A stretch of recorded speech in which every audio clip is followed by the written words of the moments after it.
was political pressure brought to bear on the police? Sir Peter also said that the legislation, the Public Order Bill and the Policing Act is very poorly defined. Yes, very good question, Joanna Cherry. Hello there, and I do hope you're all well. Also, yes, my heart rate has now come down after Monday's tense final match, and yes, we did cement our place in the playoffs, so I'm well minted. Get in there. But anyway, less of that nonsense. This was an urgent question in the House of Commons yesterday by Joanna Cherry, as you can tell, where our policing minister was asked to make a statement about why the police had once again soiled themselves and scored a massive own goal at the weekend. To ask the Secretary of State for the Home Department if she will make a statement on the policing of protests during the coronation. Minister. Mr. Speaker, the coronation was a once-in-a-generation moment, a moment of national pride. Sorry to jump in early, but is he basically just saying when it comes to peaceful protests, you've got to only protest when it suits us? Also, what does he class as a once-in-a-generational moment? They could just use anything and come up with that excuse, say, yes, it was a once-in-a-generational moment to stop us from protesting, couldn't they? A moment when the eyes of the world were upon us, a ceremony with roots over a millennium old, marking a renewed dedication to service by His Majesty the King in this new reign. Mr. Speaker, the coronation went smoothly and without disruption. I thank the 11,500 police officers on duty, alongside 6,500 military personnel and many civilians. Commissioner Mark Rowley today outlined the intelligence picture in the hours leading up to the coronation. You mean the same Mark Rowley who's never seen any instances of racism, homophobia or sexism in all his time in the police force? No, it should be interesting then, shouldn't it? This intelligence picture included more than one plot to cause severe disruption by placing activated rape alarms in the path of horses to induce a stampede, and a separate plot to douse participants in the procession with paint. This really, Chris Phelp? You can definitely see, even in his own voice, he doesn't even believe it himself, does he? Oh, I've not heard that saying about the paint, but I can imagine that copper arrest the journalist, microphone in one hand, camera in his other possible as well, and lanyard with a press pass and hello, what's all this then? Is that a tin of paint in your pocket, or are you just pleased to see me? This was the context. A once-in-a-generation national moment facing specific intelligence threats about multiple, well-organised plots to disrupt it. The police's focus was rightly on ensuring this momentous occasion passed safely and without major disruption. That was successful. All the plots to disrupt the coronation were foiled by a combination of intelligence work and proactive, vigilant policing on the ground. I would like to thank and congratulate the police for this success. At the same time, extensive... Wait for it. Yes, impatient ones. These asked-up allegations being painstakingly dreamed up over the weekend to cover this absolute mess the Met has found itself in. So, you've got to give him the opportunity to at least get his face straight, before he blathers out the utter nonsense, guys. Come on, Phelp, in your own time. At the same time, extensive planning ensured protests could take place.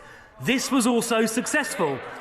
Hundreds of protesters exercised their right to peaceful protest, including a large group numbering in the hundreds in and around Trafalgar Square. Now, where the police reasonably believed they had grounds for arrest, they acted. The latest information is that 64 arrests were made.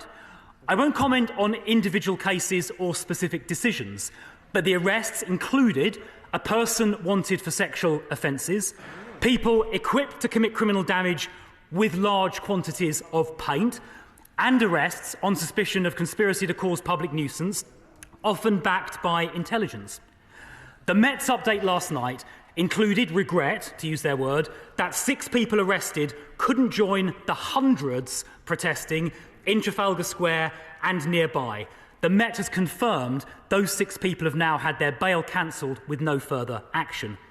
Mr. Speaker, the police are operationally independent, and for the Met, it is primarily for the Mayor of London to hold them to account. But let's be clear. At the weekend, officers had to make difficult judgments in fast time, in a highly pressured situation against a threatening intelligence picture. I thank the police for doing that, for delivering a successful coronation, and for enabling safe, peaceful protests. Now, some of these allegations do seem quite farcical to me. Also, the sexual one. They weren't thinking about one of their own, were they, when they dreamed up these allegations. Do you believe him? Something tells me I don't. Thank you, Mr. Speaker. On Saturday, millions of people greatly enjoyed the coronation ceremony. Others who wish to see a republic chose to protest peacefully, as is their right in a democratic society. Protests in Glasgow and Edinburgh went off without incident. However, in London, protesters who had gone to considerable lengths to liaise with the Metropolitan Police in advance of their protests and to clear both the nature and the location of the protest were detained, searched, arrested and held in the cells from 7 a.m. till after 11 p.m. All 6 of those arrested have now received letters saying there will be no further action taken against them. There were a number of other arrests of concern, but because there's no legal proceedings in respect of the 6, and therefore no reason for Parliament not to begin today to address what happened to them, I'm going to focus on them. Graham Smith, the leader of the group Republic, tells me that the arresting police showed absolutely no interest in contacting the liaison team and seemed focused on luggage straps holding placards together, which they said might be used to lock on. The Joint Committee on Human Rights has repeatedly stressed that public authorities, including the police, are under a negative obligation not to interfere with the right to protest unlawfully, and a positive obligation to facilitate peaceful protest. So why did police arrest protesters who'd gone to such great lengths to clear their protest in advance? And why did they do so on grounds which they now admit are not sufficient to charge them and without following up with the liaison team? What do citizens need to do now to clear a protest in advance? On the BBC Radio 4 Today programme, Sir Peter Fahey, the former Chief Constable of Greater Manchester Police, said what had happened has to be seen in the context of media, political and public pressure on the police. He referred to what he called, quotes, some pretty direct and personal feedback brought to bear on Sir Mark Rowley before the Home Affairs Select Committee on 26 April by the Honourable Member for Ashfield, and I have notified him that I had mentioned him, Mr. Speaker. So, was political pressure brought to bear on the police? Sir Peter also said that the legislation, the Public Order Bill and the Policing Act is very poorly defined and far too broad, and that is what opposition MPs warned of, particularly regarding offences like locking on. So will he review the legislation and set up an inquiry into what happened to these 6 citizens on Saturday? Like I said, good question. Let's hear what our Chris Phibb has to say for himself then. Thank you, Mr. Speaker, and I thank the honourable and learned member for her question. I have the greatest respect for her and will take her questions seriously. She asked about pressure. The police are, of course, operationally independent and make these decisions independently of government. Government ministers did receive a briefing, particularly as the intelligence picture escalated in the 24 hours prior to the event. But the Mayor of London also received briefings, as I understand did the Shadow Home Secretary, I believe, on Friday. So there is nothing out of the ordinary in ministers receiving briefings, not least because there is a need to coordinate between the police and other agencies, both security agencies and other civilian agencies as well. In terms of legislation, this House has just debated and scrutinised at some length the legislation, and there is no plans to change that.